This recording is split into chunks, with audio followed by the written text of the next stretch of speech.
Pues el oficialismo logró lo que parecía imposible. Logró lo que parecía imposible. Fíjense, en un contexto en el que cientos, si no es que miles de empresas tienen la necesidad de salirse de China y producir lo más cerca posible de Estados Unidos, por dos razones fundamentales. Primera, porque con el COVID se dislocaron las cadenas de distribución y las empresas entendieron que no pueden estar produciendo del otro lado del planeta para vender sus productos en Estados Unidos.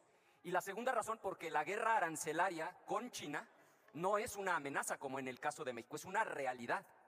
Un auto, por ejemplo, producido en China para poder ingresar a Estados Unidos paga un arancel no del 25% como ha amenazado Trump para México, sino del 100%. Entonces, en estas condiciones, decenas, cientos, si no es que miles de empresas se necesitan relocalizar en el continente americano. Era de veras difícil frenar la inversión en México y Morena lo logró. El INEGI lo acaba de publicar, se llama Inversión Fija Bruta. Se desplomó la inversión fija bruta respecto del año inmediato anterior y no solo eso, no hemos tocado fondo porque inclusive cae respecto del mes inmediato anterior. ¿Cómo lograron esta trágica hazaña de frenar la inversión productiva en una etapa en la que debería estar fluyendo a borbotones la inversión a México? ¿Por qué a México? Pues porque no hay otro país de nuestro tamaño, con 130 millones de habitantes y una frontera de 3,000 kilómetros con el mayor mercado del mundo. Debería estar fluyendo la inversión. ¿Saben cómo lo lograron? Con una serie de barbaridades legislativas, y en el centro de esos absurdos está justamente la reforma judicial de cuyas leyes secundarias nos estamos ocupando el día de hoy. Porque con la reforma judicial lo que hicieron fue acabar con la certeza jurídica, y todos sabemos que cuando no hay certeza jurídica se frena la inversión, y el problema es que ahí no acaba. Cuando se frena la inversión, se frena el crecimiento, y si no hay crecimiento, no hay empleo. Si no hay empleo, tampoco va a haber bienestar, ni mucho menos recaudación. Es una tragedia porque sí hacía falta y sigue haciendo falta una verdadera reforma en materia de justicia. O sea, al año se cometen en México alrededor de 30 millones de delitos. 30 millones de delitos. Y de esos 30 millones, en el 99% de los casos, el delincuente permanece impune. En el 99% de los casos, el delincuente se sale con la suya. Claro que hay un problema gravísimo a nivel de policías, ministerios públicos, fiscalías, jueces. El problema es que esta mal llamada reforma judicial no se diseñó para resolver el problema de justicia. No resuelve en lo absoluto los gravísimos problemas que tenemos con policías, fiscalías, ministerios públicos y falta de jueces. Esta reforma se diseñó con un propósito casi único, que es que Morena tenga el control total del poder judicial. Para eso se diseñó la reforma. Y destacan 3 mecanismos para lograr ese objetivo.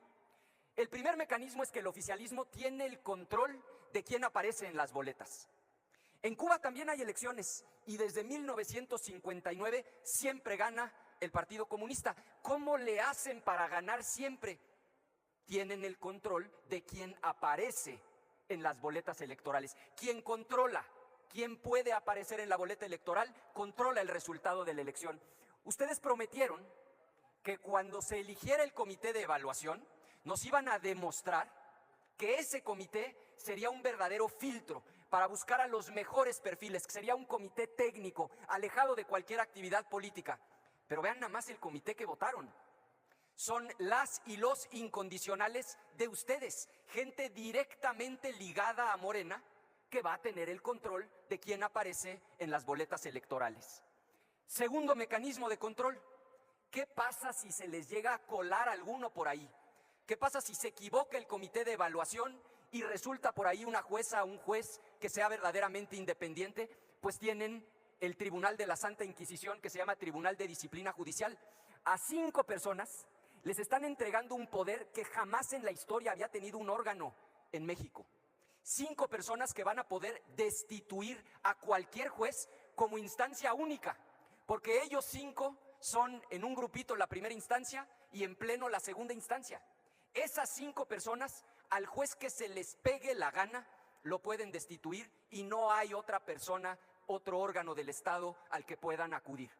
No solo eso, el Tribunal de Disciplina le puede dar vista obviamente al Ministerio Público para que el juez acabe en la cárcel y le puede dar vista también a la Cámara de Diputados para que vía juicio político inhabiliten a esa jueza o a ese juez para ser servidor público por 20 años. Entonces no solo tienen el control de quién va a aparecer en las boletas, tienen además un Tribunal de Disciplina que van a controlar con incondicionales, que va a acabar con la independencia judicial. Y tercero, el engaño. Porque claro, lo que le han dicho al pueblo de México es que ahora va a haber democracia y que el pueblo va a poder elegir de manera libre, directa y secreta a las juezas, jueces, magistradas, magistrados, ministras y ministros. Lo que no les dijeron fue que ustedes los van a preseleccionar primero y segundo, que no va a haber una elección informada. Fíjense, en este circuito judicial, el que corresponde a la Ciudad de México, va a haber más de 1,100 candidatas y candidatos para ocupar 180 cargos. En la última elección, quien salió a votar, cualquier ciudadana o ciudadano que acudió a votar, votó por 4 cargos, solo por 4 cargos federales. Ahora van a votar por 180 cargos de entre 1,100 candidatos. Entonces, así que ustedes digan, ¿qué voto tan informado, tan consciente? Por supuesto que no.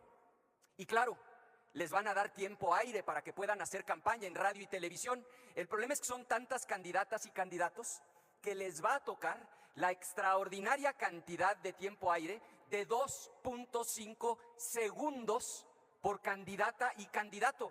Esto no lo decimos nosotros, lo decía inclusive el proyecto del ministro González Alcántara. Cualquiera que tenga una calculadora puede llegar a esa misma conclusión. Y estas leyes secundarias lo único que hacen es desdoblar todas estas barbaridades y añadir nuevas. Pongo un ejemplo. Le dan al Tribunal de Disciplina no nada más la facultad de destituir jueces, sino que le dan otra herramienta que ya de antemano confiesan que se va a utilizar como herramienta de control disciplinaria, que es el cambio de adscripción. Entonces vas a ver una jueza, un juez que ahorita está en Aguascalientes, pues que si se porta mal, a lo mejor le dan la maravillosa noticia de que es tan buena jueza que le toca ir a dictar sentencias en materia penal a Culiacán para dirimir las controversias entre los chapitos y los mayos. Entonces ahora también el cambio de adscripción se lo entregan al Tribunal de Disciplina como una herramienta adicional de control. Esta reforma representa el fin de la división de poderes. Morena va a tener el control total y absoluto del Poder Judicial y no es un hecho aislado. Concatenado con la prisión preventiva oficiosa, con la Comisión Nacional de los Derechos Humanos, con la desaparición de los órganos autónomos, implica un tránsito franco y directo a un régimen de corte autoritario. Por eso nuestro voto será en contra. Es cuanto, presidente. Muchas gracias.